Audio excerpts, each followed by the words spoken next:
I'm Debbie Daly, and this is your daily dose of As I See It for February the 28th, 2017. Now, I have been recently listening to and keeping up with the situation involving Milo Yiannopoulos.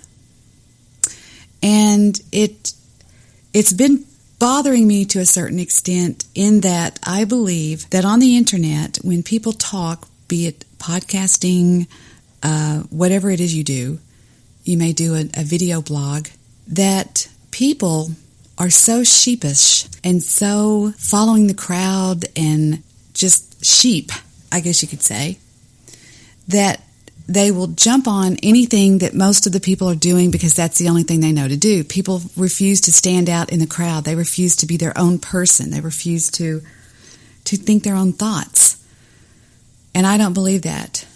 What Milo Yiannopoulos was fried for were two sentences mainly that he said. One of them was, I don't believe that pedophilia is sex with a 13-year-old that is very sexually active. He then goes on to say, I believe it is with a child that has not reached puberty, all right? Now, as far as I can tell, I don't know the man, obviously, but I cannot see anywhere that I can find that he was ever involved in pedophilia. He's very openly gay, and I do know that that has a lot of people sitting back waiting to jump. And what I mean by that is I've seen in my own life, when one person jumps, everybody will jump.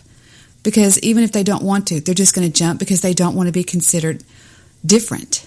People can't stand that. They're scared to death to be considered different. They want to be with the crowd. They want to be with that protection. They want to be in the gang. I don't.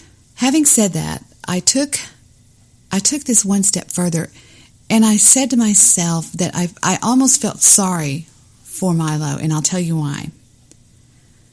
Because he has one bad day on a podcast where these idiots, there's one of them in a mask, one of them they're all just a bunch of fat guys, and they're all sitting there, they're badgering him to death, and he comes out and he defends himself in the wrong way. And for that, years and years of anything he ever did that could be considered quote unquote good on the internet is washed away. He's ruined. He's destroyed. I saw the same thing happen with Dr. Laura Schlesinger. But Dr. Laura Schlesinger did not let it ruin her. She took the attitude that I've taken many times on my podcast, which is she just fought right back and then she got her crowd back, right? Then there was Paula Deen. Paula Deen said something wrong one day and her entire career was destroyed over it. One day. How can you judge somebody over something they say one day and then you put up with other things from people for a lifetime? I don't understand that. I think that people on the internet are shallow. I think they are judgmental. And I refuse to play that way. Yes, I'm on the internet, but I am not one of those kind of people. I'm not the kind of person that comes on here and says, I have a life outside of the internet. Of course I have a life outside of the internet. If I didn't, I would be a monk. I have a family. I have a home to take care of. I have things I do, okay? I have animals. I have things that I do.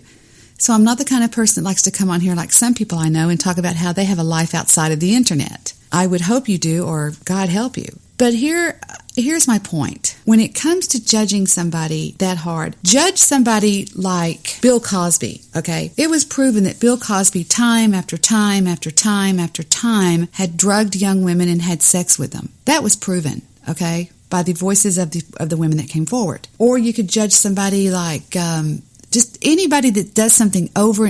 If he was on a show constantly talking about pedophilia and how he thought it was great and there was nothing wrong with it, I can see doing what they did to him. But I cannot see doing, and I'm not judging the man, I cannot see doing what they did to Milo over one bad night. And apologies mean nothing on the internet, but regret takes a heavy toll on a lot of people. I'm Debbie Daly, and this has been your daily dose of As I See It. I'll see you next time.